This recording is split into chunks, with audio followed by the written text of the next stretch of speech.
Good afternoon सब लोगों को। सब लोग लाइव आ गए। चैट बड़ी तेजी से करता है।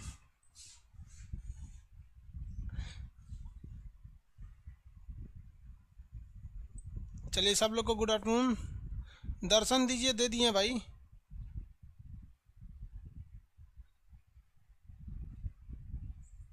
मैप का किसी किसी का पीडीएफ नहीं खुल रहा। कल क्लास नहीं चला था। पीडीएफ एक बार चेक कर लीजिए तो। किसी किसी के मोबाइल का प्रॉब्लम होगा पीडीएफ को लेकर। देखिए बाबू, इससे पहले के क्लास में हम आपको बहुत हद तक समझा दिए थे। पहले थोड़ा सा रिवाइज कर देते हैं लोग। देखिए ये नीचे ये वाला देश कौन सा है? श्रीलंका है। ये कौन सा हो गया? श्रीलंका। ये हो गया भारत। श्रीलंका के नीचे कौन सा जगह है? Maldives, Chagos, आर्किपियागो, डिगो Garcia. ये सब आइलैंड है सब।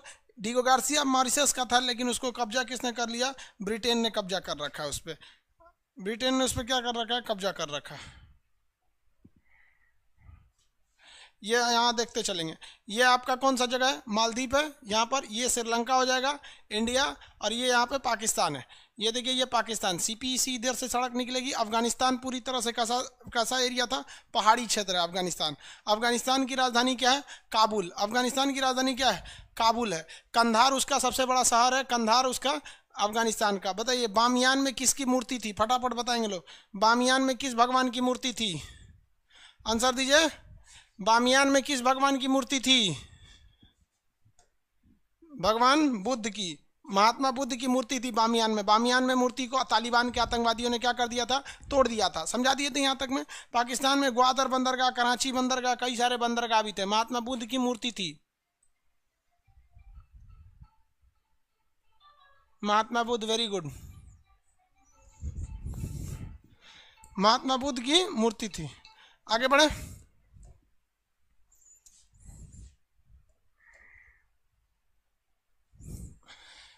ताला परियोजना किस देश में है? ताला परियोजना किस देश में है? आंसर दीजिए। ताला परियोजना भूटान में। Very good. ताला परियोजना भूटान में है। यहाँ देखिए, अब आगे समझाते हैं आप लोगों को। ताला परियोजना भूटान में है। चूखा दोगाछू ये सब कहाँ पर है? भूटान। भूटान में। काला पर्वत भूटान में। काला पर्वत भूटान में स्थित है। Black mountain Bhutan. Land of Thunderbolt Bhutan. Land of Thunderbolt Bhutan. Bhutan की सुरक्षा की जिम्मेदारी किसकी है? भारत की है। डोकालाम किसका जमीन था? भूटान का था। उसे चाइना हड़पना चाहता था, किसने बचा दिया? भारत ने उसे बचाया। अब इसके आगे देखिए, यहाँ एक देश है जिसका नाम है बांग्लादेश। ये कौन देश है? बांग्लादेश।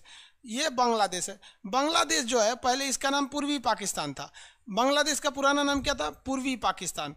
आप अगर इसको देखिए तो जब भारत का विभाजन हुआ तो ये एरिया दे दिया गया था पाकिस्तान को।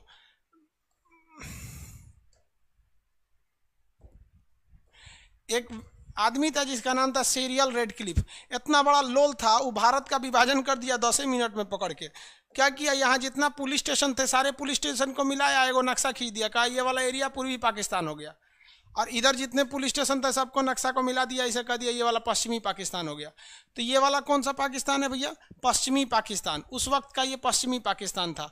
और जो बांग्लादेश आप देख रहे हैं, ये बांग्लादेश इधर ना, ये पहले पूर्वी पाकिस्तान था। तो ये दोनों ओर से बड़ा तामझाम करते रहते थे सब, पाकिस्तान और पूर्वी पाकिस्तान के बीच में। तो दोनों ओर से भारत को तंग करते थे। तो पाकिस्तान के जो मेन लोग थे, उन लोग का कहना था, क्या कह रहे हैं भाई? कल क्लास नहीं चली थी। जितने लोगों को कंफ्यूजन, कल क्लास नहीं हुआ था।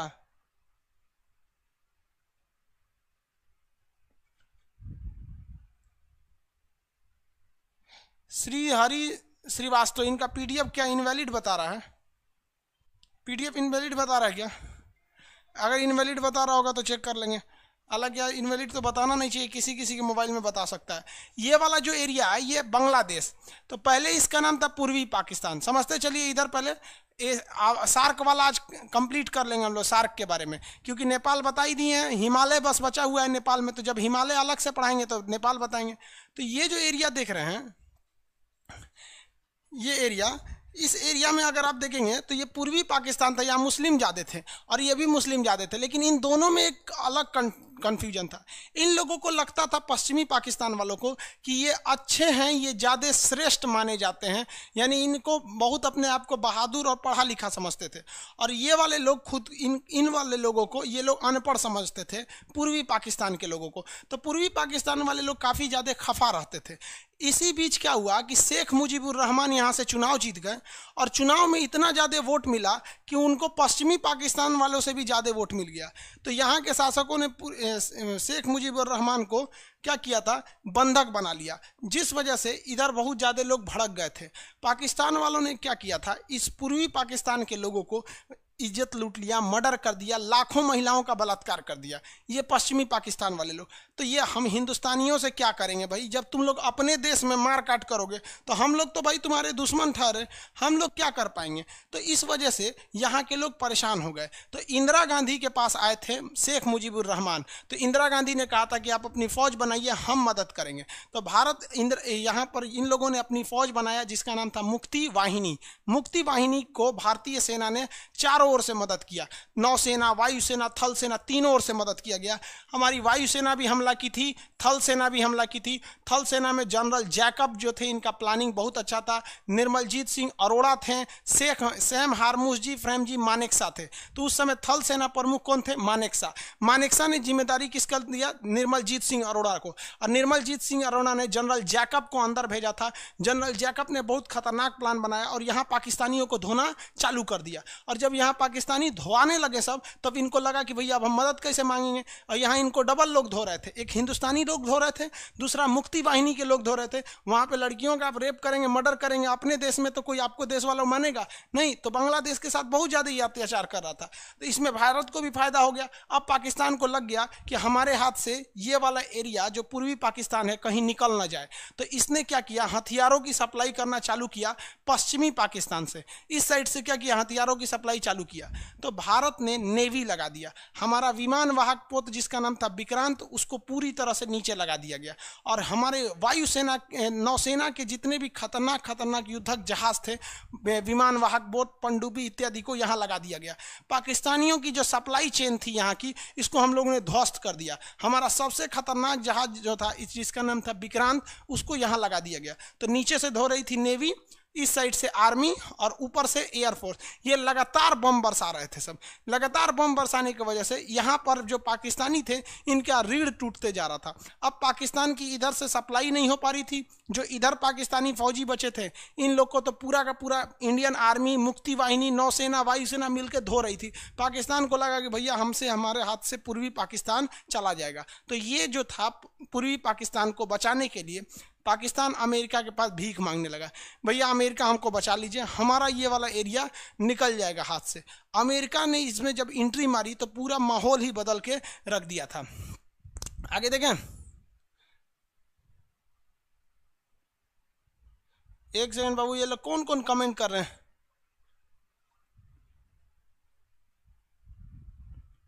अजब हाल है भाई। मुकेश कुमार गुप्ता जी, सर जी हम भी आपकी तरह पढ़ाना चाहते हैं, बीएड किए हैं, अब नॉलेज रखिए, आप भी पढ़ा लीजिएगा। अब ये सब चीज़ आप यहाँ कमेंट करके पढ़िएगा, मजबूरी में फिर कमेंट ऑफ करना पड़ेगा। इसमें एंट्री मार दिया कौन, अमेरिका। और अमेरिका के एंट्री मारते बवाल हो गया बहुत भीषण, क्योंकि अमेरिका जैसे एंट्री किया तो अमेरिका की एंट्री करने के बाद कारण रूस की भी एंट्री फिक्स हो गई, क्योंकि रूस को हम लोग बचाए थे। याद कीजिए कि जब अमेरिका श्रीलंका में हम्बनटोटा बंदरगाह ले रहा था, तो रूस ने भारत को कहा था कि अमेरिका को कैसे भी भगा दो। अब यहाँ पे एंट्री हो गई किसकी, अमेरिका की। अमेरिका ने यहाँ से अपने जहाज़ों को भेजना चालू कर दिया। इन जहाज़ों के ग्रुप का नाम था 7th फ्लीट, 7वां बेड़ा। इनमें 30-40 तो पानी वाली जहाजें थी, और हमारा एक अकेला विक्रांत कैसे टक्कर लेता इन 30-40 जहाज़ों से। अब यहाँ से कौन सा बेड़ा आ गया, 7वां बेड़ा आ गया। इंदिरा गांधी का हालत खराब, क्योंकि 7वां बेड़ा अगर पहुँच जाता तो वो परमाणु बम लेके आ रहा था। तब इंदिरा गांधी ने कहाँ बोला, रूस में खबर किया कि भैया हम आपको बचाए थे ना, इसी का आज हमको खामियाजा भुगतना पड़ रहा है कि अमेरिका से हमारी सीधी दुश्मनी हो गई है, अमेरिका मारने आ रहा है, प्लीज़ हमको बचा लीजिए। तो रूस ने क्या कहा, कोई दिक्कत नहीं, हम भी यहाँ से जहाज़ों का ग्रुप भेज देते हैं। तो इसने भी जहाज़ों का ग्रुप भेज दिया, उसका नाम था 40वां बेड़ा, 40th फ्लीट। 40 फीट, इसमें उससे भी खतरनाक जहाज थे। और चूंकि रूस हमसे ज़्यादा करीब है, यहाँ 40वां बेड़ा ने आके अपनी सारी जहाज़ों को लगा दिया। जितना जहाज यहाँ लगा दिया, इतना ना भयानक नेवल ब्लॉकेज किया कि यहाँ डिगो गार्सिया से उनकी जहाज़ें नहीं उठ पाई। और जब ये 7वां बेड़ा यहाँ पहुँच रहा है तो उसको लगा कि भैया यहाँ तो 40वां बेड़ा पहले से पहुँचा हुआ है, तो इन्होंने उसको धमकी दिया 40वां बेड़ा को कि भाग जाओ, हम अमेरिका वाले हैं, परमाणु बम लेके आए हैं। इसने कहा कि भैया तोरा से ज़्यादा परमाणु बम है हमारे पास, 200 से ज़्यादा परमाणु बम लेके हम आए हैं, तुमसे ज़्यादा खतरनाक परमाणु बम है। तो कहा कि भाई तो डरने वाला नहीं है। और इसने क्या किया, अपने ऊपर एक ऑटोमेटिक हथियार सेट कर दिया जिसे कहा गया पैट्रियट मिसाइल। ये मिसाइलें इतनी खतरनाक थी कि अगर दुश्मन ज़्यादा करीब आएगा तो ऑटोमेटिक अलार्म बजाने लगेगा, और करीब आएगा तो जहाज़ के कैप्टन पायलट सबको अलार्म बजाने लगेगा। और अगर इनकी जहाज़ें 100 किलोमीटर तक के अंदर आ गई तो अपने से मिसाइल निकाल के मार देगा। तो इनको तो पहले ही डर हो गया कि इन्होंने कौन सी मिसाइल लगा रखी है, पैट्रियट मिसाइलों को लगा रखा है। और पैट्रियट मिसाइल लगा देने की वजह से यहाँ पे बहुत ज़्यादा दिक्कत हो जाएगा। किसको? पैट्रियट मिसाइल लगा दी है तो वो एंट्री ही नहीं कर पाएगी, और जैसे ही एंट्री नहीं कर पाएंगे तो फिर यहाँ भारत का विक्रांत इनको क्या कर रहा था, धो रहा था। तो रूस ने कहा कि एक काम करो, तुम भयानक धो। तो हमारी आर्मी, एयरफोर्स, नेवी यहाँ धो रही थी। अब पाकिस्तान को इधर से तो भयानक धूल चटाया गया, इधर से भी पाकिस्तान पिटाते रह गए यहाँ पर। और यहाँ पर रूस और अमेरिका ये आमने सामने, हम लोग को किसने रोक दिया, हम लोग को किसने बचाया, रूस ने। और अंततः अमेरिका को यहाँ से वापस जाना पड़ा ये कह के कि we are too late, Pakistan तुम अपने से समझो। अब पाकिस्तान का तरीका ही तो बवाल हो गया यहाँ पर, अब क्या समझेंगे। तब पाकिस्तान ने लगा कि अब हमसे हाथ से ये पूर्वी पाकिस्तान चला जाएगा। तो पाकिस्तान ने सोचा भारत को दूसरे जगह पे घेर लेते हैं। तो पाकिस्तान सोचा कि यहाँ पे हम भयानक युद्ध कर देते हैं, भयानक युद्ध होगा तो भारत का ध्यान उधर से इधर हटेगा। तो इसने यहाँ पर अपने 6000 सैनिकों को भेज दिया। कितने सैनिकों को भेजा? 6000 सैनिकों को। चूंकि यहाँ भारत के केवल 120 सैनिक थे, 120 सैनिक थे, और उसने कितने सैनिक भेजेगा? 6000। और यहाँ पर हमारे थे कौन थे भाई? तो हमारे यहाँ सिख रेजिमेंट थी। अब सरदार जी थे यहाँ पर, सरदार कुलदीप सिंह चांदपुरी। और कुलदीप सिंह चांदपुरी 120 सिख रेजिमेंट को लेकर रेडी थे। अभी लोग को पता है ये लोग 1.25 लाख के नीचे बातें नहीं करते हैं। ये 120 मिल के ये 6000 पाकिस्तानियों को धूल चटा दिया, उनके टैंक वगैरह को मार के ध्वस्त कर दिया। आज भी यहाँ पर उनके टैंक हम लोग ने बंदी बना के रख लिए हैं। तो पाकिस्तान यहाँ से हार रहा था, उसकी पनडुब्बी वगैरह को मार के हम लोगों ने गिरा दिया। और यहाँ पर पाकिस्तान जो था, पाकिस्तान के 6000 सैनिक यहाँ मरे, अमेरिका वापस चला गया, पाकिस्तान को हार का सामना करना पड़ा। और हाल ये हो गया कि पाकिस्तान में यहाँ पर खड़े हुए 93,000 फौज, 93,000 फौज ने आत्मसमर्पण किया, सरेंडर किया कि भारत हमको माफ़ कर दो, जिंदा छोड़ दो हमको। तो भारत ने यहाँ 93,000, सोचो भैया, हमारे यहाँ 120 फौजी ने सरेंडर नहीं किया और तुमको धूल चटा दिया, और यहाँ तुम्हारे 93,000 फौजी ने सरेंडर कर दिया। और इन गधों को लगता है कि कश्मीर ये ले लेंगे। अरे साले, पहले तुम अपना लोग ना, यहाँ पे तुम्हारा बांग्लादेश टूट गया, तुम अपना लो, बाद में हमारा कश्मीर लेना। वो तो हम लोगों ने यूएनओ में केस कर दिया, वरना कब का हम लोगों ने फरियाद दिए रहते कश्मीर का इशू, वरना आज लटका रहता। पूरी दुनिया में सबसे बड़ी हार अगर किसी के नाम पर है तो वो Guinness book of world record में है कि दुनिया में आज तक किसी भी देश की 93,000 फौज ने सरेंडर नहीं किया। भारत ने इनको स्कूल में बांध के रखा और पाकिस्तान से लिखवाया कि बोलिए कि अब पाकिस्तान के 2 टुकड़े हो गए, एक का नाम हो गया बांग्लादेश, दूसरा का हो गया पाकिस्तान। तो ये पाकिस्तान लिखा है। और हम कभी कभी यूट्यूब पे वीडियो बनाते हैं ना, तो पाकिस्तानी सब कमेंट क्या करता है, सब तुम हिंदुस्तानियों को हम सबक सिखाएंगे, कश्मीर लेके रहेंगे। हम मन में आता है बस हम एक ही कमेंट करते हैं, भैया 1971 याद करो, वरना हमारे 120 फौजी तुम लोग को यहाँ धूल चटा दिए। हिंद महासागर में इतना दौड़ा दौड़ा मारा गया जिसका कोई हद नहीं। यहाँ पूर्वी पाकिस्तान में मुक्ति वाहिनी की क्या हो गई, जीत हो गई, और शेख मुजीबुर रहमान क्या बने, वहाँ के राष्ट्रपति प्रधानमंत्री बने। लेकिन पाकिस्तान दगाबाजी से तो बाज नहीं आएगा, आतंकवादी घटना में मरवा दिया। आतंकवादियों से किनको मरवा दिया? शेख मुजीबुर रहमान को मरवा दिया। आज उन्हीं की बेटी बैठी हुई है, क्या नाम है, शेख हसीना, जिनका भारत से बहुत अच्छा संबंध है। तो 1971 की लड़ाई हुई जिसमें हम लोगों ने मुक्ति वाहिनी सेना को खड़ा किया, और 1972 में पाकिस्तान ने अंततः यह स्वीकार कर लिया कि अब पूर्वी पाकिस्तान उसका नहीं है, अब वो एक देश बन चुका है। तो क्वेश्चन पूछा था पाकिस्तान ने बांग्लादेश को एक देश के रूप में कब स्वीकार किया था, तो 1972 में। लड़ाई कब हुई थी, 71 में। समझ में आ गया कि नहीं आ गया? सोचिए यहाँ हमारे 120 फौजी पाकिस्तान में उन लोग को घुसने नहीं दिए। जब राजस्थान पढ़ाएंगे ना तब बताएंगे यहाँ पर। तो आज जो आप बांग्लादेश देख रहे हैं, पहले वो किसका था, पाकिस्तान का। तो बहुत बेहतरीन प्रधानमंत्री थी इंदिरा गांधी, जिसका हद नहीं, जिसने इसको जिता दिया। समझ में आ गया? 1971 में। आगे बढ़ जाए, बहुत बेहतरीन प्रधानमंत्री थी।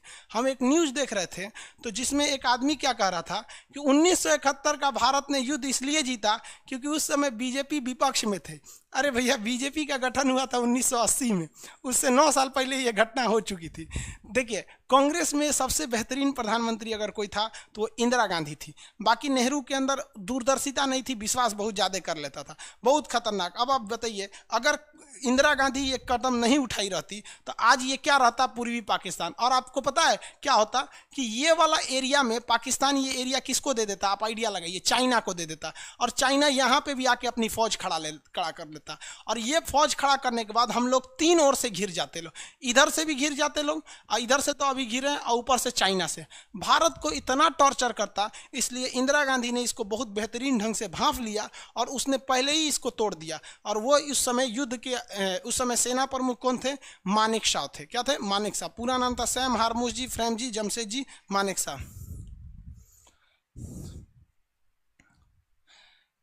अब ये कौन है भैया, श्री हरि श्रीवास्तव। आपको ब्लॉक कर देते हैं, जाइए, आप कमेंट नहीं कर पाएंगे। एक ही कमेंट को आप 40 बार कर देते हैं, ब्लॉक हो गए। एक कमेंट को आप 200 बार करेंगे, पीडीएफ नहीं खुल रहा, आपके मोबाइल का प्रॉब्लम होगा, नहीं तो यहां से हम चेक कर लेंगे। ये समझ में आ गया? तो बांग्लादेश का पुराना नाम बताइए, पूर्वी पाकिस्तान। बांग्लादेश का पुराना नाम पूर्वी पाकिस्तान। अभी यहाँ प्रधानमंत्री कौन है, शेख हसीना है। ये एक मुस्लिम कंट्री है, यहाँ जनसंख्या बहुत ज़्यादा है, जनसंख्या के मामले में बहुत भयानक हो गया है। ये बांग्लादेश आज पाकिस्तान से भी क्या है, आगे है, इसमें कोई शक नहीं। लेकिन बांग्लादेश में आपसे क्वेश्चन जो पूछेगा उसको ध्यान से रखना है। बांग्लादेश जो है, यहाँ पर हम लोग का इससे बहुत अच्छा रिलेशन है और इसको बना के रिलेशन रखने लायक है, क्योंकि चाइना यहाँ एंट्री करना चाहता है। चाइना यहीं पर क्या करना चाहता है, एंट्री कर लेगा। अगर वो चाइना एंट्री कर लेगा तो दिक्कत हो जाएगा, क्योंकि नेपाल को पता ही है कि ओली साहब घूम रहे हैं चाइना के इशारे पर। और यहाँ पर जो एरिया देख रहे हैं, ये चिकन नेक, ये चिकन नेक बहुत ज़रूरी है भैया। ये बहुत पतला एरिया है, लगभग 33 किलोमीटर का।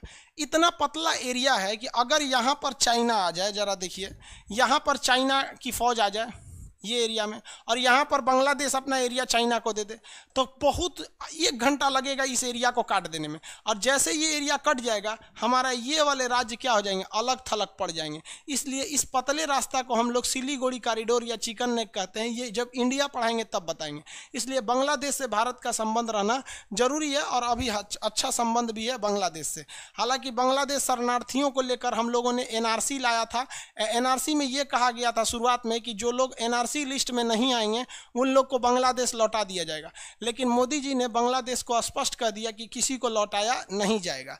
इसलिए अब वो शरणार्थी भारत में ही रहने वाले हैं। पॉलिटी के क्लास में आपको एनआरसी का टोटल चीज़ें पढ़ा दिया गया है। अब बांग्लादेश में 3 शहर बहुत महत्वपूर्ण है। बांग्लादेश का एक शहर जिसका नाम है चटगांव, वो नीचे इसका बंदरगाह है। बांग्लादेश का सबसे बड़ा बंदरगाह का नाम पूछेगा तो क्या कहेंगे, चटगांव बंदरगाह। बांग्लादेश का सबसे बड़ा बंदरगाह का नाम क्या है, चटगांव बंदरगाह। समझ में आ गया कि नहीं आ गया?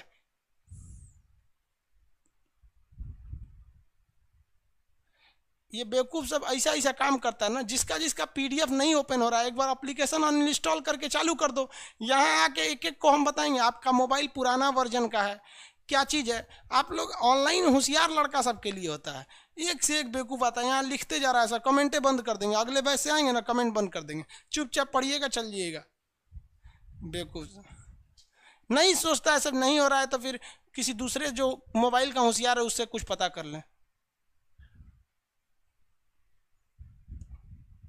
अमित कुमार सर, पड़ोसी में हमारा इंडोनेशिया आएगा कि नहीं, ये अभी जब हम आपको समुद्र पढ़ाएंगे तब बताएंगे।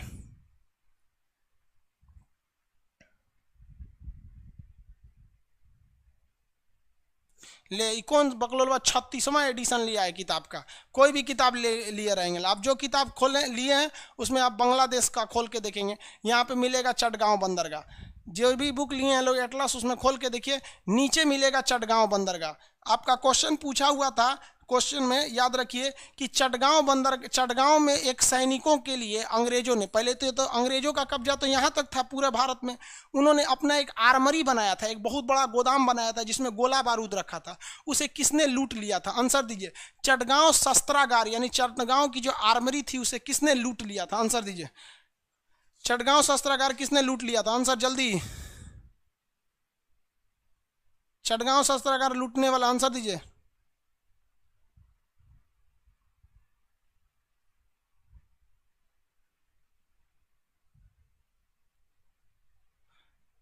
चटगांव शस्त्रागार लूटने वाले का नाम बताइए। Surya Sen, very good. सूर्यसेन, कल दरोगा वाले बैच में बताए थे, सूर्यसेन ने लूट लिया था। चटगांव कहाँ है?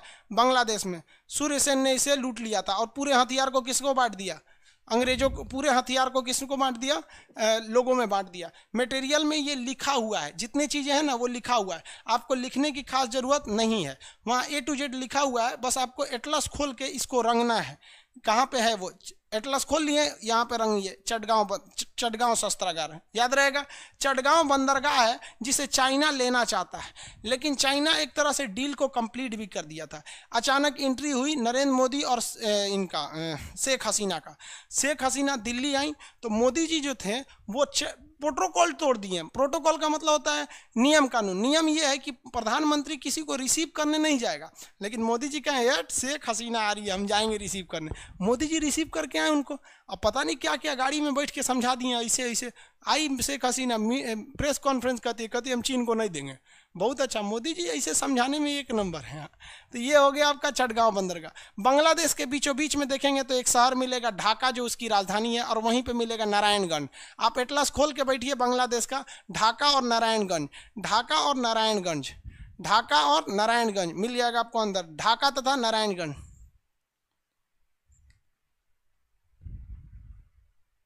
ढाका और नारायणगंज मिल गया।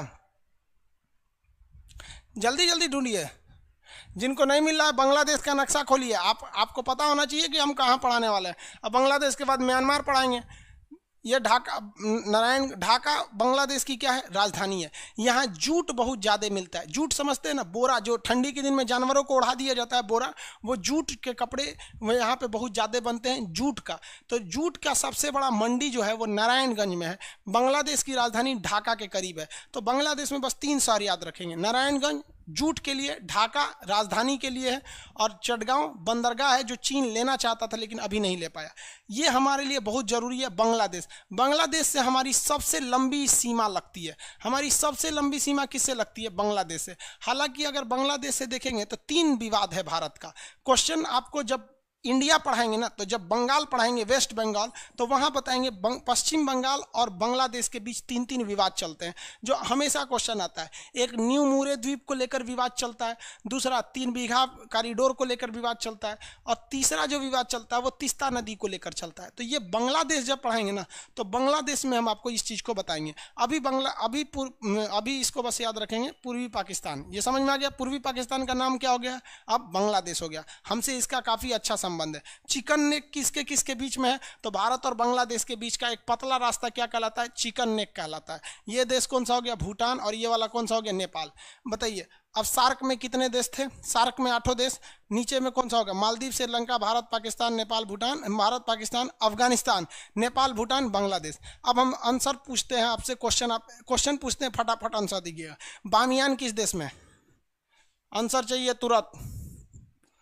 बामियान किस देश में? आंसर, बामियान किस देश में है? रुपेश कुमार जी, सर आप 9वां संस्करण ले लीजिए। ठीक है बाबू। बामियान किस देश में है? वेरी गुड, AF मतलब अफगानिस्तान। बामियान अफगानिस्तान में। आप बताएंगे फटाफट। ग्वादर बंदरगाह किस देश में है? ग्वादर बंदरगाह, ग्वादर बंदरगाह, ग्वादर ग्वादर ग्वादर बंदरगाह पाकिस्तान। वेरी गुड, ग्वादर बंदरगाह पाकिस्तान। चटगांव, चटगांव कहाँ है? चटगांव कहाँ पे? बांग्लादेश। Very good, Bangladesh. चटगांव बांग्लादेश। चाइनवा देखिए क्या सोच रहा था, ओकरा ही समझ में नहीं आता कि यहाँ मोदी बैठल है। मोदी जी ऐसा खतरनाक है, एक साथ यहाँ शेख हसीना को कंट्रोल कर लेते हैं, उधर स्मृति ईरानी को कंट्रोल कर लेते हैं, हर जगह एक साथ। हालांकि आप इसे अन्यथा न लेंगे, ऐसे पढ़ाई में हंसी मजाक चलता है। ये बंदरगाह का नाम था चिटगांव बंदरगाह। इस बंदर का नाम है हम्बनटोटा बंदरगाह, श्रीलंका में नीचे है। यहाँ पर मालदीव में है माले बंदरगाह, और यहाँ पर है ये कौन सा, ग्वादर बंदरगाह। चाइनवा चोट्टा क्या कह रहा था कि हमरा हाई वाला बंदरगाह दे दो, और यहाँ से यहाँ देख रहे हैं किसको घेर रहा है, चोट्टा भारत को घेर रहा था। किसको घेर रहा था? भारत को। नरेंद्र मोदी आए ना तो धज्जी उड़ा दिए उसका, कैसे समझिए। चटगांव बंदरगाह तो कैंसिल हो गया चटगांव बंदरगाह कैंसिल, तो ये रास्ता तो काम खत्म हो गया। और जितने बंदरगाह, जो भी जहाज हम्बनटोटा बंदरगाह पे जाती थी, भारत सरकार ने कहा कि भैया आप केरल या तमिलनाडु बंदरगाह पे आइए। तो हम्बनटोटा बंदरगाह जो बनाया गया है उस पर कोई जहाजें नहीं जाती है, जिस वजह से हम्बनटोटा एयरपोर्ट और हम्बनटोटा बंदरगाह अब किसी काम का नहीं है। तो ये रास्ता तो यहीं से कट गया। माले बंदरगाह को भी भारत के अब फेवर में आ गया, बच गया एक बस इसका ये ग्वादर बंदरगाह। तो ये ग्वादर बंदरगाह पर इतना ना कर्जा ले लिया है पाकिस्तान कि इस कर्जा को चुकाने के लिए उसको सऊदी अरब से पैसा मांगना पड़ता है कि चाइना को चुकाना है कर्जा। और पाकिस्तान को ये लगा था कि ये सड़क बन जाएगा तो इससे हम बहुत कमाएंगे, लेकिन भारत ने इस सड़क के बदले में एक और सड़क की घोषणा कर दिया। वो यहाँ पर है आपका चाबहार बंदरगाह, और यहाँ से सड़क लेके हम लोग रूस तक जाएंगे, लंदन तक यहाँ से। अब बताइए, जितना व्यापार होगा वो इस सड़क के रास्ते हो जाएगा और ये बंदरगाह के रास्ते। अब लो भैया, तुम्हारा ये चीन का सीपीसी पकड़ के बैठे रहो। हम लोग के नीतियाँ बहुत अच्छी हैं, बट इतना ना लेट नीतियाँ हो जाती हैं जिसका कोई हद नहीं। तो चटगांव बंदरगाह समझ में आ गया आपको। एशिया में अगर हम आपसे कहते हैं तो आप दिमाग वही पहुंच जाएंगे कि नहीं। जैसे अगर हम कहते हैं सीपीसी तो आपका दिमाग तुरंत जाना चाहिए, अरे भैया सीपीसी इधर है। अगर हम आपसे कहते हैं चटगांव बंदरगाह तो आपके दिमाग में 1 सेकंड में आना चाहिए बांग्लादेश के बाद चटगांव बंदरगाह। हम आपसे कहते हैं हिमालय, दिमाग में तुरंत ऊपर रहना चाहिए। कहेंगे बामियान, तुरंत अफगानिस्तान होना चाहिए। काबुल कंधार अफगानिस्तान होना चाहिए। गजनी वगैरह अफगानिस्तान। हिंदुकुश पर्वत, तो हिंदुकुश पर्वत ये वाला एरिया है। कराची बंदरगाह ऐसे। अब तो ऐसा नहीं होगा कराची बंदरगाह कहाँ है, इधर तो नहीं है, ऐसा बेवकूफ़ी तो नहीं करेंगे ना। समझ में आ रहा है आपको? किसी को कोई दिक्कत नहीं? I want PDF in English, you should wait for 10 days।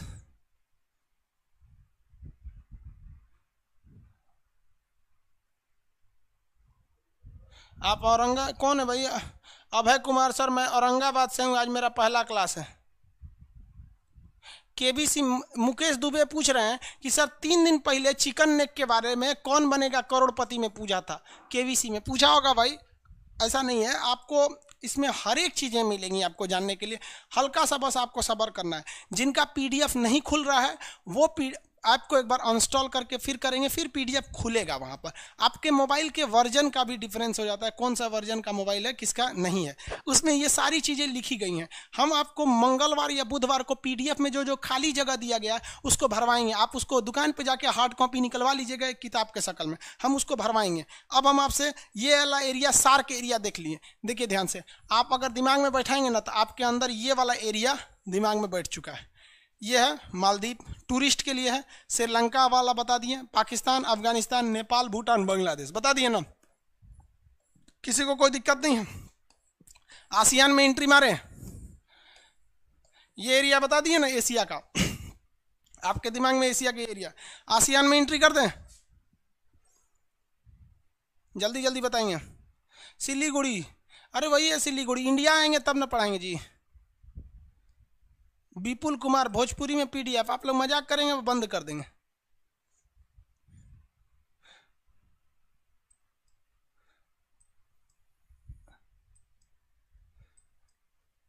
चलिए अब आसियान में एंट्री करते हैं।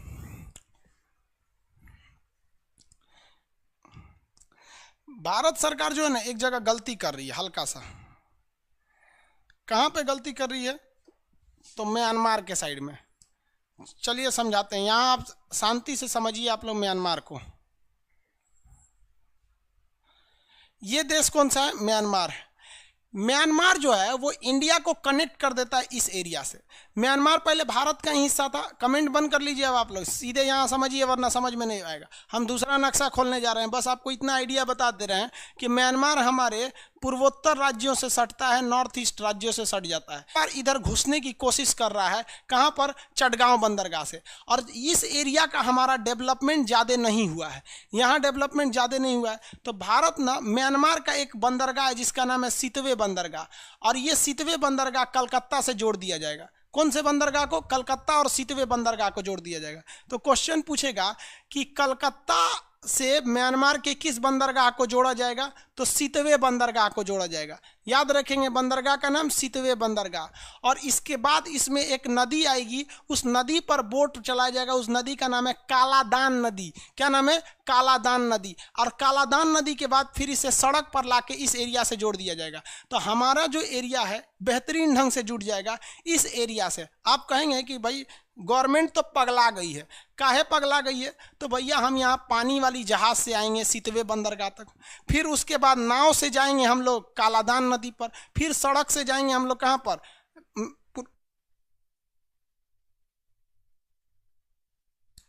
सड़क से जाएंगे पूर्वोत्तर राज्य में। इस छोटे से प्रोजेक्ट में 3 जगह रास्ता बदलना है। एक कलकत्ता बंदरगाह से समुद्र, सितवे बंदरगाह से पानी, और उसके बाद आपका सड़क। इसलिए इसे मल्टी मॉडल प्रोजेक्ट कहा जाता है कालादान। इससे होगा क्या? चाइना को भारत की कमजोरी पता है कि भारत की कमजोरी है ये चिकन नेक। काट देंगे तो यहाँ जाएगा कैसे? काट देंगे तो जाएगा कैसे? इसलिए भारत ने एक सड़क ले जा रहा है बांग्लादेश के रास्ते कि अगर हमारा चिकन नेक कट जाएगा तो हम बांग्लादेश के रास्ते यहाँ सेना पहुँचा सकते हैं। अगर इसको भी काट दिया तो कालादान मल्टी मॉडल प्रोजेक्ट के तहत जा सकते हैं यहाँ से। तो ये सितवे बंदरगाह और कालादान प्रोजेक्ट अब क्या है, आप समझ में आ रहा है आप लोग को? ये सितवे बंदरगाह कहाँ पर है? म्यांमार में है। अब हम म्यांमार का नक्शा खोलते हैं। ये वाला एरिया आपका लिए हो गया। म्यांमार का नक्शा खोल देते हैं।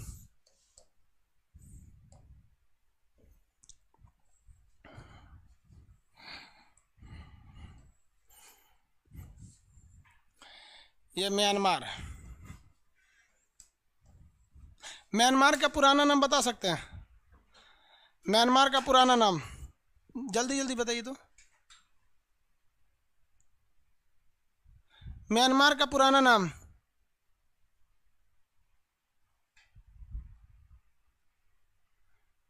बेवकूफ कर रहा है। म्यांमार का पुराना नाम अफगानिस्तान था। म्यांमार का पुराना नाम बर्मा था। Very good, Burma. म्यांमार का पुराना नाम अफगानिस्तान नहीं था, बर्मा था। बैटरी चेंज कर दीजिएगा इसका। बैटरी दे दीजिए। भारत और म्यांमार के सीमा पे एक पर्वत है। इस पर्वत का नाम है आराकाम पर्वत। पर्वत का नाम क्या है? आराकाम पर्वत। क्वेश्चन फटाफट बताएंगे। भारत और म्यांमार को अलग करने वाले पर्वत का नाम क्या है? आराकाम पर्वत। इस पर्वत पर चाइना ने आतंकवादियों को खड़ा कर दिया है। उसका आर्मी का नाम है आराकाम आर्मी, जो हमारे सितवे बंदरगाह के प्रोजेक्ट को पूरा होने नहीं देता है। आगे आप समझिए इसमें।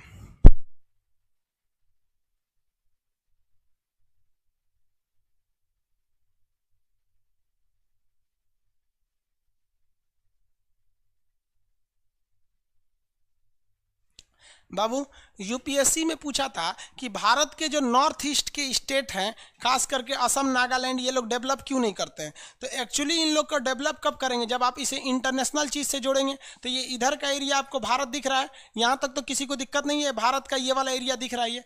अब चाइना डेवलप करना नहीं चाहता है क्योंकि उनको पता है कि अगर हम कालादान प्रोजेक्ट लेते आते हैं और यहाँ से इसमें ले जाएंगे तो ये एरिया बहुत डेवलप हो जाएगा। इसलिए चाइना यहाँ क्या खड़ा कर दिया? Arakan army. तो भारत को भी करना चाहिए भैया, अपनी नेवी, एयरफोर्स, आर्मी को उठाओ, आराकान आर्मी को धो के रद्द कर दो। इससे हमें डबल फायदा, हमारे आर्मी वालों को एक बार प्रैक्टिस हो जाएगा, दूसरा आराकान आर्मी का सत्यानाश हो जाएगा, तीसरा हमारा ये कालादान प्रोजेक्ट चालू हो जाएगा और यहाँ पर डेवलपमेंट हो जाएगा और चीन की मुंह टूट जाएगी, क्योंकि चीन उन्हें बचाने डायरेक्ट नहीं आ सकता है, क्योंकि उनको पता है कि वो आतंकवादी संगठन है। तो लेकिन भारत बड़ा सॉफ्ट नीति अपनाता है, इसमें एक बार सर्जिकल स्ट्राइक और एयर स्ट्राइक की जरूरत है। असल में मोदी जी अभी उन्हीं देख रहे हैं पाकिस्तान की ओर, एक बार इधर गर्दन घुमाए ना इधर म्यांमार की ओर, इधरों मारना जरूरी है। तो एक आराकाम आर्मी, याद रखिएगा क्वेश्चन पूछा हुआ है, ये एलडीसी में भी पूछा था, एमटीएस में भी पूछा था, यूपीएससी में भी पूछा था कि इंडिया और म्यांमार के बीच में कौन सा माउंटेन आता है। माउंटेन का नाम बता सकते हैं ना, कौन सा माउंटेन आएगा फटाफट? आराकाम पर्वत। कौन पर्वत? आराकाम पर्वत। पुराना नाम इसका बर्मा था, भारत शासन अधिनियम 1935 द्वारा ये अलग हो गया। म्यांमार जो है वो बौद्ध धर्म की अधिकता है। म्यांमार में कौन धर्म की अधिकता है? बौद्ध धर्म की अधिकता है। यहाँ पर दो सबसे बड़ी नदियाँ हैं, इन नदियों का नाम हमेशा पूछता है। एक का नाम है इरावती नदी। कौन सा? इरावती नदी। दूसरा का नाम है साल्वीन नदी। एक का नाम है इरावती नदी, दूसरे का नाम है साल्वीन नदी। ये क्वेश्चन पूछा हुआ था ये यूपीएससी में कि नक्शा दे दिया था, इसे भारत का नॉर्थ ईस्ट का नक्शा दे दिया था, उसमें ये नदी दिखा दिया था। बताइए कौन सी नदी है ये? तो ये नदी है इरावती और ये नदी है साल्वीन नदी। इरावती और साल्वीन नदी के बीच का एरिया बहुत उपजाऊ है। इरावती और साल्वीन के बीच का एरिया बहुत ही उपजाऊ है। इस एरिया को कहते हैं सान का पठार। कौन सा पठार? सान का पठार। सान का पठार किस देश में है? म्यांमार में है। सान का पठार किस देश में है? म्यांमार में। बोलते चलिएगा मेरे साथ में। सान के पठार के किस दिशा में इरावती नदी है? पश्चिम में है या पूरब में है? पश्चिम या पूरब? तो सान के पठार के पश्चिम में इरावती नदी और सान के पठार के पूरब में आपकी साल्वीन नदी। म्यांमार की दो सबसे बड़ी नदियां इरावती और साल्वीन। सान का पठार जो है वो धान की खेती के लिए फेमस होता है। तो किसान क्वेश्चन पूछेगा म्यांमार का मेन खेती के एरिया कौन सा है? तो सान का पठार है। प्लेट्यू ऑफ सान किसके किसके बीच में आएगा? म्यांमार और इरावती और साल्वीन नदियों के बीच में आएगा। म्यांमार में और इसके अलावा कुछ खास पर्वत ज्योग्राफिकली विशेषता नहीं है, लेकिन अगर म्यांमार का हिस्टोरिकली देखिएगा तो इसमें बहुत ज़्यादा चीज़ें हैं म्यांमार के बारे में। जैसे म्यांमार का पुराना राजधानी जो था रंगून थी। म्यांमार की राजधानी क्या थी? रंगून। अभी क्या हो गया? नेपेताओ। अब देखिए वहीं पर रंगून मिलेगा, उसके ऊपर नेपेताओ मिलेगा। म्यांमार की पुरानी राजधानी रंगून, जहाँ अंतिम मुगल बादशाह बहादुर शाह जफर का मकबरा है। 1857 की क्रांति में वो क्या किए थे? नेतृत्व किए थे, जिस कारण उन्हें कहाँ भेज दिया गया? रंगून भेज दिया गया था। तो पुरानी राजधानी क्या थी? रंगून। अभी की राजधानी क्या है? नेपेताओ। अभी की राजधानी नेपेताओ। कितने लोग बता सकते हैं ये कौन सी नदी है? इस नदी का नाम बताइए। ब्लैक कलर वाली नदी का नाम बताइए। ब्लैक वाली नदी कौन सी है और रेड वाली कौन सी है? ब्लैक नदी कौन सी है और रेड नदी कौन सी है? ब्लैक नदी का नाम बताइए जो ब्लैक कलर से बताएं।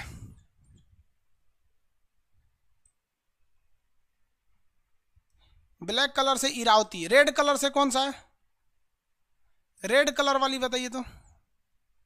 ब्लैक वाली तो इरावती है, वेरी गुड। रेड कलर वाली साल्वीन, वेरी गुड, साल्वीन। चलिए साल्वीन। हम इसमें दो गोला बनाए हैं। देखिए एक रेड कलर का गोला है, बताइए ये कौन सा एरिया है? एक रेड कलर का गोला है और एक ब्लैक कलर का गोला है। रेड वाला गोला क्या है? आंसर दीजिए। रेड वाला गोला क्या है? रेड गोला क्या है और ब्लैक गोला क्या है? रेड वाला सर साल्वीन है। भाई साल्वीन थोड़ी है, रेड वाली नदी ना साल्वीन है। रेड वाला गोला सान का पठार, वेरी गुड, सान का पठार। और ब्लैक वाला क्या है? रंगून। ब्लैक वाला क्या है? रंगून। ब्लैक वाला एरिया है रंगून। पुरानी राजधानी क्या थी? रंगून। आप गाना सुने ना, मेरे पिया गए रंगून, वहां से किया है टेलीफोन की तेरी याद सताती है। समझ में? पहले रंगून लोग जाते थे घूमने वगैरह, आप लोग अच्छा से समझते होंगे। लेकिन हम लोग शुरुआत से ही हमारी परंपरा क्या रही है? वसुधैव कुटुंबकम। लेकिन अगर कोई हमारी संस्कृति का फायदा उठाकर अगर हमको लतियाने की कोशिश करे तो हम लोग याद रखेंगे हम वही हिंदुस्तानी हैं जिन्होंने महाभारत करा दिया था। हम वही हिंदुस्तानी है जो लंका में आग लगा दिए थे। तो केवल हम वसुधैव कुटुंबकम नहीं जानते हैं। नेहरू ने कुछ अच्छाइयाँ भी किया तो नेहरू के पीठ पर कुछ लोगों ने छुरा भी भोंक दिया। भारत का म्यांमार से बहुत अच्छा संबंध था। तो ये है हमारा म्यांमार। म्यांमार ने भारत से कहा कि आप हमको एक ठो आइलैंड दे दीजिए। तो भारत का यहाँ पर अगर देखेंगे तो ये आइलैंड है अंडमान निकोबार। गहराई से समझिएगा इस चीज़ को, कैसे हमारे साथ धोखा किया गया। तो भारत ने ऊपर में एक बंदर द्वीप था जिसका नाम, आइलैंड का नाम था कोको आइलैंड। क्या नाम था? COCO। ये कोको आइलैंड कहाँ है? तो अंडमान के ऊपर है और म्यांमार के नीचे है। क्वेश्चन क्या आएगा, म्यांमार और अंडमान के बीच में कौन सा आइलैंड है? कोको आइलैंड है। जबकि नीचे में एक और आइलैंड है जिसका नाम है कोकोस। तो हम कोकोस की बात नहीं कर रहे हैं, हम बात कर रहे हैं कोको आइलैंड की। किसकी बात कर रहे हैं? कोको आइलैंड की। तो म्यांमार और अंडमान के बीच में आइलैंड का नाम क्या है? Cocoa island. तो म्यांमार ने कहा भारत से कि ये आइलैंड हमें दे दीजिए क्योंकि हिस्टोरिकली इस पर हमारा अधिकार है, लेकिन उस पर भारतीय सेना का कब्जा था। तो जवाहरलाल नेहरू ने इसे एक गिफ्ट के तौर पे दे दिया कि भाई हमारे पास इतने ज़्यादा द्वीप है, एक छोटा सा द्वीप है, रियली में दे दिएगा तो देने से ज़्यादा तकलीफ नहीं है। तकलीफ साला ये हरामी अब पैदा किया है। कैसे पैदा किया है कि यहाँ सेना का शासन हो गया और ये चोट्टा उठा ना, तो ये वाला द्वीपवा किसको दे दिया? चाइना को दे दिया। कि चाइना, यहाँ चाइना को दे दिया, वो भाड़ा पे दे दिया। और चाइना ने यहाँ पर अपना ट्रांसमीटर और रडार लगा दिया है। ट्रांसमीटर और क्या लगा दिया? रडार लगा दिया। इससे दिक्कत क्या है कि भारत का ये जो अब्दुल कलाम द्वीप है, यहाँ मिसाइलों का परीक्षण होता है और यहाँ आपका सतीश धवन जो है यहाँ पर प्रक्षेपण केंद्र है, श्रीहरिकोटा, यहाँ से रॉकेट का परीक्षण होता है। ये चोट्टा यहीं से दोनों को नज़र रख सकता है। तो आप बताइए, इसमें नेहरू ने तो ये सोच के दिया कि हमसे रिश्ते अच्छे हो जाएंगे, खामखा में अभी देश आज़ाद हुआ है, विवाद में क्या फंसे। लेकिन इस हरामी की ना गलती है कि नौटंकी किया है। और भारत के प्रधानमंत्री लोगों की भी गलती रहती है। चाहे वो नेहरू ने गलती कर दिया तो एक प्रधानमंत्री गलती करेगा तो दूसरा सुधार भी तो सकता है। इंदिरा गांधी जब एक देश अलग करा सकती है तो इंदिरा गांधी सुतल थी कि ये कोको द्वीप ले ले। हालांकि इस वक्त इंदिरा गांधी के समय ये चाइना को नहीं दिया था, लेकिन मनमोहन सिंह के समय चाइना को दे दिया। मनमोहन सिंह हाथ पे हाथ रख के चले गए। मोदी जी का भी ये वो कार्यकाल हाथ पे हाथ रख के निकल गया और ये भी निकलेगा, क्योंकि मोदी जी तो इसको कभी सीरियस ले ही नहीं रहे।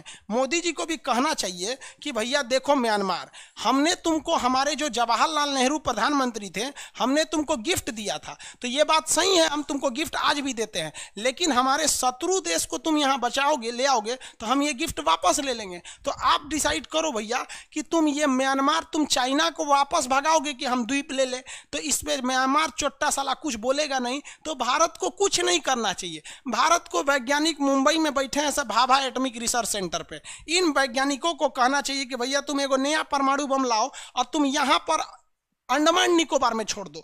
हम उस पे नहीं छोड़ेंगे, अपने यहाँ एकदम ऊपरा वाले पोर्शन पे छोड़ेंगे। इतना भयानक फटेगा कि सुनामी आ जाएगा। हमारे लिए ये एरिया तनी सा डूबेगा, उसका पूरा डूब जाएगा। हम तो डूबे सनम, तुम्हें भी ले डूबेंगे। समझ में आ गया? कभी कभी पैर बुरी तरह फंस जाता है ना, तो काट के निकाल दिया जाता है। शरीर में कैंसर नहीं रखना चाहिए, ये हमारे लिए कैंसर बन के आया। या तो चाइना को भगाओ, नहीं तो साले हम तुमको बर्बाद कर देंगे। तो जब तक हमारे देश में एग्रेसिव नहीं रहेगा तो नहीं हो सकता है। समस्या इस बात का है कि आज कोई मीडिया वाला साला हरामी ये सवाल पूछने वाला नहीं है मोदी जी से, या उनको ये सलाह देने वाला नहीं है कि मोदी जी आप म्यांमार को भगा दीजिए, वहां से आप चाइना को भगा दीजिए। हम रियली कहते हैं कि हमें म्यांमार से कोई दुश्मनी नहीं है, हम वसुधैव कुटुंबकम के मानने वाले हैं। हम आज भी ये कहते हैं कि तुम वहां रहो, बल्कि खुशहाल रहो, भगवान से दुआ करते हैं। लेकिन तुम साले वहां हमारे दुश्मन को क्यों लिए? हमारी तो संस्कृति थी, हमने अपना परिचय दिया कि तुम मांगे हम तुमको दे दिए। तुम्हारी यही संस्कृति है, तुम हमारे दुश्मन को ले आती है। कोई दिक्कत नहीं, हमारी ये भी संस्कृति है कि हम बदला भी लेते हैं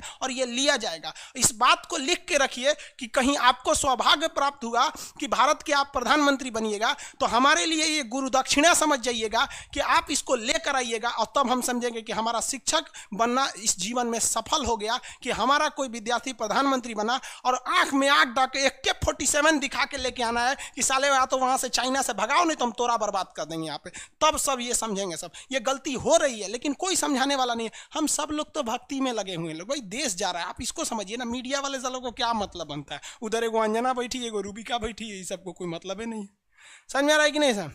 लड़ के लेंगे एकदम, कैसे नहीं लड़ के लेंगे यहाँ पर हम लोग। क्या देखो भाई, जिनको करना चाहिए वो ना करेंगे। भाई हम तो शिक्षक हैं ना, हम ज़्यादा बोलेंगे यूट्यूब पे तो कहेगा सबकी, रे तू मोदी विरोधी हो गया। हम मोदी विरोधी हैं, हम तो भारत को बढ़ाने के लिए बात कर रहे हैं, इसमें विरोधी की बात कौन सी है?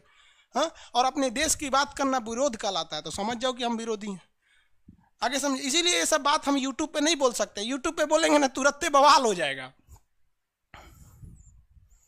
ये समझ में आ गया अंडमान निकोबार? समझ में गया? संकल्प लीजिए आप लोग भी कि यदि आपको सौभाग्य प्राप्त हुआ भारत के प्रधानमंत्री या सलाहकार बनने का, तो इसे लेकर आएंगे। ये संकल्प हर हिंदुस्तानी के सीने में रहना चाहिए कि हम लेकर आएंगे यहाँ पर। समझ में आ गया कि नहीं आ गया? और लेकर आइए वहाँ पर भव्य, और वहाँ बनाइए ना, आपको जो मनाना है बनाइए, वहाँ राम मंदिर बनाइए, कृष्ण मंदिर बनाइए, आपको मस्जिद बनाना है, जो गिरजाघर बनाना है, जो बनाइए, हमारा देश है, आप उसको लाइए। हमारा मकसद क्या है कि बस तुम हम देख रहे हैं कितना सीक्रेट जगह दिया है, यहाँ से हमारे 2-2 चीज़ों पर कब्जा कर लिया, कितना बेहतरीन लगेगा। वहाँ पर टूरिस्ट प्लेस बना दीजिए, सोचो सब लोग वहाँ घूमने जाएंगे और हमें अपनी बहादुरी की याद रहेगी, चोट्टा तुम चाइना को दिया था, देख हम वहाँ आते हैं वहाँ बनाने के लिए। समझ में आया कि नहीं? जो मन वहाँ बनाइए, म्यूजियम बनाइए, मंदिर मस्जिद बनाइए, सब बना दीजिए यहाँ पर। लेकिन कम से कम जो देश की जमीन भूली गई है आप उसको सुधारिए, आगे बढ़िए। समझ में आ गया कि नहीं? म्यांमार समझ में आ गया? म्यांमार का पुराना नाम क्या था? बर्मा। भारत शासन अधिनियम 1935 द्वारा यह अलग हो गया। इसकी पुरानी राजधानी रंगून थी, अभी की राजधानी नेपेताओ है। भारत और म्यांमार की सीमा पर एक पर्वत है, इस पर्वत का नाम है आराकाम पर्वत। इस पर्वत के पास यहाँ पर एक राज्य है जिसका नाम है रखाइन। यहीं के लोग एक आतंकवादी संगठन बना लिए हैं जिसका नाम है आराकाम आर्मी है, जिसको फंडिंग चाइना देता है और ये हमारे बंदरगाह प्लान को रोकता है। यहाँ हमारा कालादान मल्टी मॉडल प्रोजेक्ट है, यहाँ से यहाँ हम लाएंगे किससे लाएंगे? सितवे बंदरगाह तक जहाज लाएंगे, फिर पानी वाली जहाज जाएगी, और पानी वाली जहाज जाने के बाद फिर यहाँ से यहाँ हमारा सड़क जाएगा। इसलिए इसे हम लोग क्या कहते हैं? मल्टी मॉडल प्रोजेक्ट कहते हैं। कौन सा प्रोजेक्ट कहेंगे? मल्टी मॉडल, ताकि 3-3 चीजें हैं। इसको सबसे बड़ी बाधा कौन दे देता है? आराकाम आर्मी दे देती है। समझ में आ गया कि नहीं आया? तो म्यांमार को भी समझ के रहना चाहिए। समझ में आ गया कि नहीं आ गया? किसी को दिक्कत?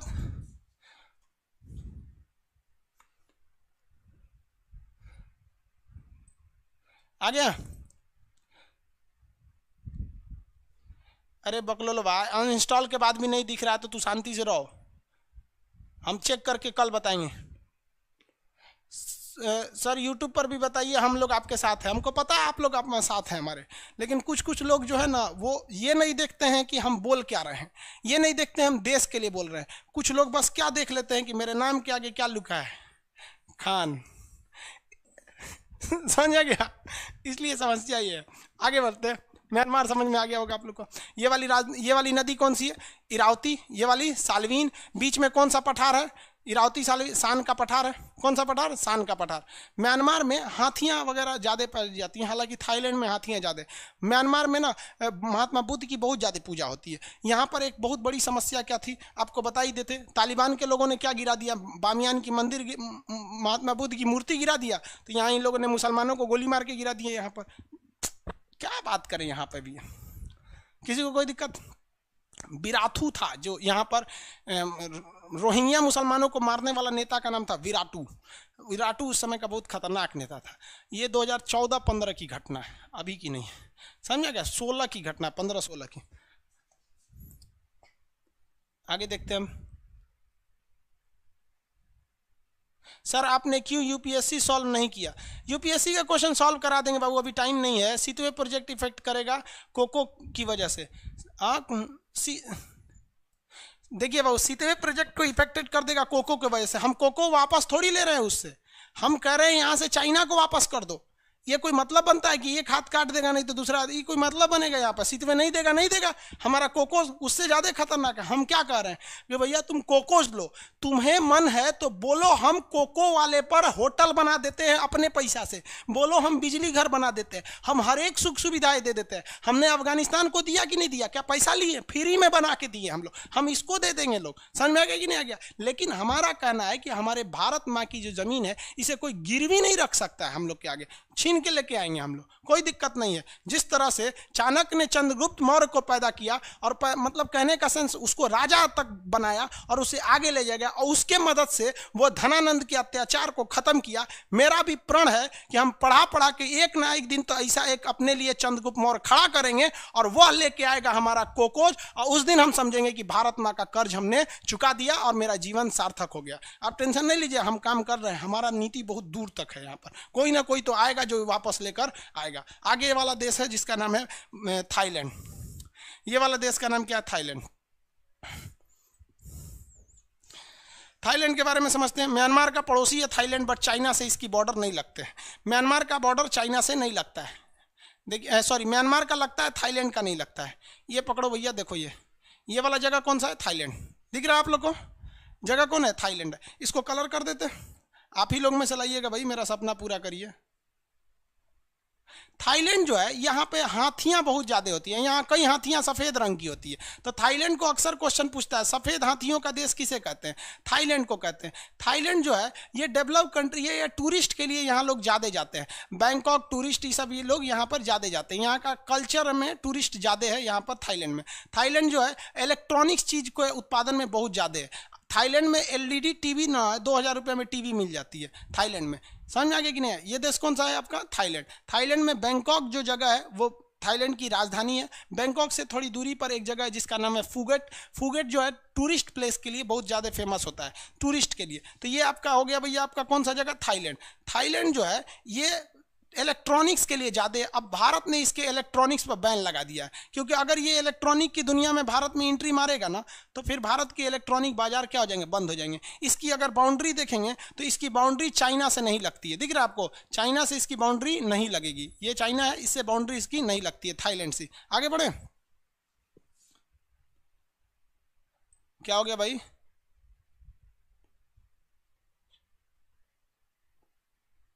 आप दुस्साहसी हैं सर जी। भैया दुस्साहसी कैसे हैं हम? अपने देश की जमीन मांगना दुस्साहस नहीं, साहस कहलाता है। ये पाकिस्तानी ये बोलता है जो लग रहा है दुस्साहसी है। अपनी जमीन की वापस मांगना दुस्साहस नहीं कहलाता। दुस्साहस तो म्यांमार की है कि हमारी गिफ्ट की जमीन पे तुमने हमारे दुश्मन को बैठाया। थाईलैंड हो गया। थाईलैंड में कुछ ज़्यादा चीज़ें नहीं, एक ही चीज़ क्वेश्चन पूछेगा थाईलैंड में, करा नहर। देखिए ये वाला जो एरिया अगर आप देखेंगे ना, तो ये नीचे का एरिया, यहाँ सिंगापुर है। यहाँ कौन सा देश है? सिंगापुर। तो ये कोई भी जहाज़ अगर वो ताइवान से आ रही है, या चाइना से आ रही है, या फिलीपीन से आ रही है, या जापान से आ रही है, इनको लास्ट में एक ही रास्ता होकर इस पतले से रास्ते से निकलना रहता है। इसे को हम लोग कहते हैं मलक्का। इस पतला रास्ता को क्या कहते हैं? मलक्का। क्या कहेंगे? मलक्का। अब मलक्का में यहाँ पर सिंगापुर है। कोई भी जहाज जापान से चली है, कहीं से चली है, यहाँ आके पेट्रोल डीजल खाना पीना यहीं से भरती है, जिस वजह से सिंगापुर बहुत डेवलप हो गया। लेकिन सिंगापुर की इस डेवलपमेंट को देखकर इसको थाईलैंड को थोड़ा खटक गया। थाईलैंड ने कहा कि हम सिंगापुर से भी छोटा एक नहर बनाएंगे। तो ये एक नया नहर बनाने के लिए सोच रहा है। इस नहर का नाम है करा नहर। अगर ये नहर बन जाएगा तो इन जहाज़ों को बड़ा ईजी होगा, यहाँ से निकल जाएंगे सब। देखिए रास्ता बचेगा कि नहीं बचेगा? बच जाएगा। तो इस नहर का नाम क्या है? करा नहर है। अभी फिलहाल करा नहर को चाइना बनाने वाला था, इसे रोक दिया गया है। और यह कहकर रोका गया है कि इस नहर के बनने से यहाँ पर इकोलॉजिकल चेंज आएगा, पर्यावरण में बहुत ज़्यादा बदलाव आ जाएगा। इस वजह से इस करा नहर को रोका गया है। अब चाहे करा नहर बने या ना बने, इससे भारत को इफेक्ट नहीं पड़ेगा। इफेक्ट मेन पड़ने वाला है किसको? सिंगापुर को इफेक्ट पड़ने वाला है। कोई भी देश आएगा यहाँ से, मान लीजिए चाइना यहाँ से हथियार लेके आ रहा है, अब वो ससुरा सिंगापुर से आए या फिर वो लेके आए कहाँ से? करा नहर से लेके आए, कहीं से भी, उसके लिए यहाँ उसकी मौत खड़ी हुई है हमारा अंडमान निकोबार। आओ ससुरा, यहीं से थुथुर पे जैसे निकलेगा थुथुरे पे मार देंगे। इधर से भी आएगा एक मिसाइल धांस दे, इधर से भी एक मिसाइल। इसलिए चाइना को डर लगता है कि यहाँ अपने बाबूजी से टक्कर लेंगे ना, तो यहाँ उस छठी का दूध याद दिला देगा। कहाँ पर? अंडमान निकोबार में। किसी को कोई दिक्कत है? समझ में आ रहा है आप लोग को? थाईलैंड सफ़ेद हाथियों का देश थाईलैंड, राजधानी बैंकॉक, टूरिस्ट के लिए फेमस होता है। करा नहर बना रहे हैं यहाँ पर। कौन सा नहर? करा नहर। आप अपने नक्शा में देखेंगे करा नहर, एटलस खोलेंगे यहाँ पर करा नहर होगा। नहीं होगा तो आप कैसे भी करके ढूंढिएगा करा नहर। समझ आ गया कि नहीं आ गया? आगे बढ़े, किसी को कोई दिक्कत नहीं? करा नहर बने। पटकाई बूम क्या है? वो इंडिया पढ़ाएंगे तब पढ़ाएंगे सर। आसियान में 11 कंट्री है। Timor list, Timor list ASEAN में शामिल नहीं है। आगे बताएंगे बाबू। यंगून लिखा है बुक में, वेरी अच्छा है बाबू। पहले रंगून नाम था, बाद में क्या हो गया? रंगून हो गया। अच्छा संदीप कुमार जी, सर आप, हम दूरदर्शी बोले हैं, आप दुस्साहसी समझ गए हैं। वे सॉरी भाई वो दुस्साहसी बोल लिए, हमको थोड़ा सा कमेंट दूर से ना, हमको लगा दुस्साहसी बोले। वो कहें कि सर आप बहुत दूरदर्शी हैं। हम पढ़ लिए दुस्साहसी, हम उसको बोल दिए पाकिस्तानी। सॉरी भाई, और बुढ़ापा में आँख सब गड़बड़ हो जाता है। चलिए कोई बात नहीं, दूरदर्शी नहीं बाबू। देखो, हर व्यक्ति को अपने देश प्रेम होता है। हम बस एक ही चीज़ जानते हैं कि तुम पाकिस्तान वाले रहो या बांग्लादेश या चीन वाले, खुश रहो यार जहाँ भी रहो, लेकिन हमारे भारत को इज्जत की नज़र से देखो। इज्जत की नज़र से नहीं देख सकते हो ना, मत देखो, तुमसे उम्मीद नहीं रखते, लेकिन भारत के प्रति बुरा मत सोचो। हमारा बस यही सपना है। कभी हमको क्या मतलब बनता है चाइना तुम आगे चले जाओ, भाई पाकिस्तान तुम भी आगे चले जाओ, तुम भी खुशहाल रहो। हम लोग तो यही सिखाया गया बचपन से, वसुधैव कुटुंबकम, बांग्लादेश तुम भी खुश रहो। लेकिन इसका मतलब क्या हुआ, जो तुम खुश रहेगा तो हमको दुखी कर देगा, इसलिए तुम खुश मत रहो। आगे देखो, एक और चीज देखिए, भारत ने ना एक दिमाग लगाया। एक बात बताइए, क्रिकेट में कहा जाता है बैकफुट पर खेलने से अच्छा है फ्रंट फुट पर जाके छक्का मारिए, तगड़ा लगेगा। तो भारत सरकार ने कहा कि एक काम करते हैं, फ्रंट फुट पर खेलते हैं। तो फ्रंट फुट पर कैसे खेला जाएगा? तो मनमोहन सिंह जब प्रधानमंत्री थे, उस प्रोजेक्ट को अभी तक कंपनी जी को इस पे आगे बढ़ाना चाहिए। हालांकि मोदी जी आगे बढ़ रहे हैं, बट स्पीड थोड़ी सी धीमी है। हम लोग एक हाईवे बना रहे हैं, सड़क बना रहे हैं, और वो सड़क जानते हैं कहाँ तक जाने वाला है? सिंगापुर तक जाने वाला है। यहाँ से ये सड़क जाएगा ऐसे, ये देखिए सिंगापुर तक। ये न हुआ फ्रंट फुट पर। युद्ध के समय में हमारे टैंक, हमारे तोप, जितने आर्मी के हथियार हैं, इसी हाईवे पर बैठकर चलो रे भैया, तोरा हम दूसरे दुनिया की सैर कराते हैं। और यहाँ टुकुर टुकुर दे के मार ससुरा, तोरा एनिए मार देंगे, और जो बचल कुचल इधर जाएगा उसको ई मार देगा सब। अब आप बताइए, इस प्रोजेक्ट को क्यों धीमा कर रहे हो भैया?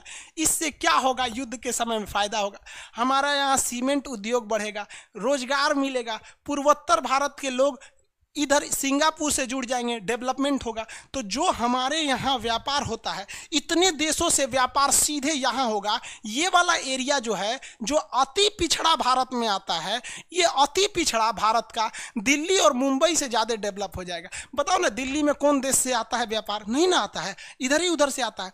यहाँ देखिए ना, इतने देशों की कनेक्टिविटी हो जाएगी। तो हम हिंदुस्तानियों ने पूर्वोत्तर भारत वालों से माफ़ी मांगते हैं, क्योंकि हमने आपको बर्बाद किया। पूर्वोत्तर भारत वालों के विकास में बाधा, उनको पिछड़ा रहने के लिए हमने मजबूर किया, क्योंकि हमारे पास एक मास्टर प्लान नहीं है। वहां संसद में आधा तो हम लोगों ने संसद में अनपढ़ों को भेज दिया। क्या नियम बनाएगा? जो बकलोलों को पता नहीं है आसियान में कई गो देश, कहेगा सिंगापुर तो उन्हें खोजेगा सब, काबुल के पास। सिंगापुर इधर है क्या? ये सिंगापुर है, यहाँ पे कौन चीज डेवलप करेगा सब? समझ में आ रहा है कि नहीं आ रहा? तो हम लोग को हर तरह से रेडी रहना है। देखिए ना, हम लोग कितना बेहतरीन प्लान बनाए। बांग्लादेश के थ्रू भी जा सकते हैं, कालादान और सितवे बंदरगाह के थ्रू भी जा सकते हैं, और ये हाईवे से भी जा सकते हैं। इतना होने के बाद कोई रोक सकता है इनके डेवलपमेंट को? नहीं। लेकिन अभी ना कालादान प्रोजेक्ट चालू है, ना सितवे चालू है, ना बांग्लादेश से चालू है, ना ये सड़क चालू है। और वो लोग भी शिक्षा के अभाव के कारण आवाज़ नहीं उठाते हैं। उनका कोई प्रतिनिधि भी नहीं है संसद में, उन लोग का शकल भी भारतीयों से नहीं मिलता है, नेपाली टाइप के लगते हैं। तो आधा तो हिंदुस्तानी समझता है कि विदेश का है, तब वो बोलता है विदेश के थोड़े, हम आसाम के हैं, अरुणाचल प्रदेश के। हद है भैया, अपने देश वालों को नहीं पहचानते। तो इसमें हम लोग को शर्म आती है। कोई बात नहीं भाई, एक ना एक दिन आएगा जब ये भी बदलेगा। तो ये समझ में आ गया। थाईलैंड आगे बढ़े, क्या बोलता है सर?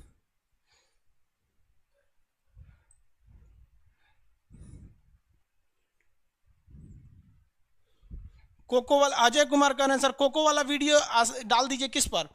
यूट्यूब पर डाल दे। चलिए बाबू डाल देते हैं, ठीक है। आप लोग सपोर्ट में रहिएगा, वरना हमारा गरिया नहीं लगता है सर यूट्यूब पे कि तुम मोदी जी के खिलाफ बोल रहे हो। हम क्या को खिलाफ बोलेंगे? हमारा चुनाव में उठना है। आगे समझते हैं। आज के लिए इतना ही रहने देते हैं, टाइमिंग ज़्यादा हो गई। अब नेक्स्ट में अभी हम पीडीएफ चेक कर लेते हैं। तो आप पीडीएफ चेक कर लीजिएगा क्यों प्रॉब्लम आ रही है।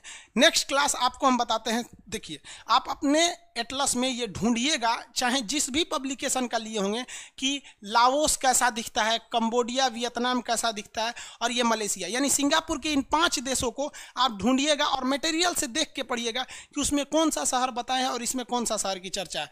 कल हम आपको इंडोनेशिया तक समझा देंगे, उसके बाद नया चीज़ को पढ़ाएंगे, को कुछ चीज़ें लिखवाएंगे, आपको परसों लिखवाएंगे, ठीक है। तो आज हम खुद पीडीएफ देख लेते हैं। हो सकता है हमारे साइड से ही प्रॉब्लम हुआ हो, नो डाउट, लेकिन बहुत से लोगों को प्रॉब्लम है।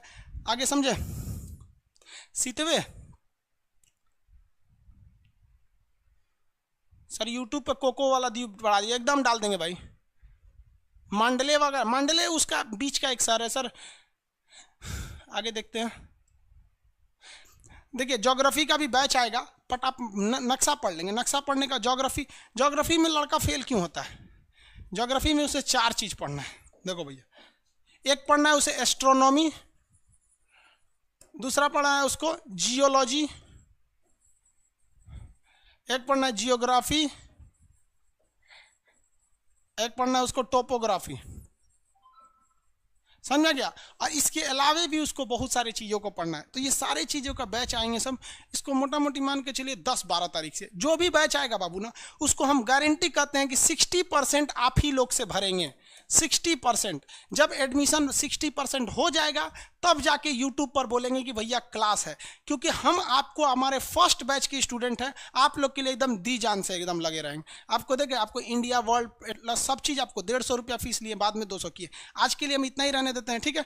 नेक्स्ट क्लास में हम लोग मिलेंगे, तब आगे बढ़ेंगे। आप एटलस ढूंढ के रखेंगे। अभी हम PDF चेक करते हैं क्या प्रॉब्लम है, समझ में आ गया? फिर कुछ कुछ वीडियो यूट्यूब पर बनाते हैं ताकि मोदी जी कुछ एग्रेसिव हो, अब भारत माँ का खोया हुआ सम्मान वापस लाए। अब मोदी जी कर सकते हैं, क्योंकि निकट भविष्य में हमको नहीं लगता है कि आने वाले 50 साल 20 साल तो कह सकते हैं कि इतना तगड़ा प्रधानमंत्री आएगा, लेकिन इनको जो है ना कि सदुपयोग किया जाए। आगे क्लास में मिलेंगे। जय हिंद। सर हम 9th क्लास से हैं। रितेश कुमार जी, भाई आप 9th क्लास के हैं तो इसमें पढ़ रहे हैं। सर करा नहर मिल रहा नहीं, मिल रहा है, कोई बनबे नहीं किया नहर, तो मिलेगा कहाँ से भाई? अभी बना कहाँ है? हम कहें, तू कहेगा खान सर का लड़का कौन है, मिलिए नहीं रहा है, और हमारा बियाह कहाँ भइले? अब PDF खराब है बाबू, हम भी यहाँ देख रहे हैं कुछ प्रॉब्लम हो रहा है, अभी हम उसको सुधरवाते हैं। सर एक बार अपना मोबाइल नंबर खोलिए, PDF नहीं खुल रहा है। कोई बात नहीं बाबू, हम मानते हैं इस बात को कि हमसे गलती है, हम देखते हैं। सर इंग्लिश में प्रोवाइड कराइए, कोशिश करेंगे बाबू। इंडिया को सब कॉन्टिनेंट में कन्फ्यूजन हो रहा है, फिर से बता देंगे कल। ज्योग्राफी UPSC के लिए भी क्लियर करा दीजिए बाबू, इसमें UPSC का एक क्वेश्चन नहीं फंसेगा, आप चुपचाप बस तैयारी करिए 0 से हीरो तक, मैक्सिमम कोशिश करेंगे हम। Manish Kumar ji, love you sir, love you बाबू सब लोग को। आप हमारे लिए चंद्रगुप्त मौर्य हैं, आप बस मेरा साथ दीजिए, हम भारत को खोया हुआ सम्मान लौटाएंगे। चाइना बॉर्डर लाइन बदल गया, चाइना, अरे बाबू चाइना बॉर्डर लाइन छोड़िए, हम लोग अपना लाएंगे। हिस्ट्री का भी क्लास है। किसान कोल्ड स्टोरेज, आपका सब नोट्स मिल जाएगा। वहाँ जाने की क्या ज़रूरत है, जो पटना में है वहाँ जाके ले सकते हैं लोग, वहाँ कोई हालांकि स्टाफ नहीं है। तो सर इतिहास का क्लास जल्दी चालू करिए, जल्दी चालू करेंगे बाबू। सूरज प्रताप यादव जी, अरे यादव जी आप क्या कह रहे हैं कि मेरा नाम ले लीजिए? सबका नाम कैसे ले पाएंगे, आप ही बताइए।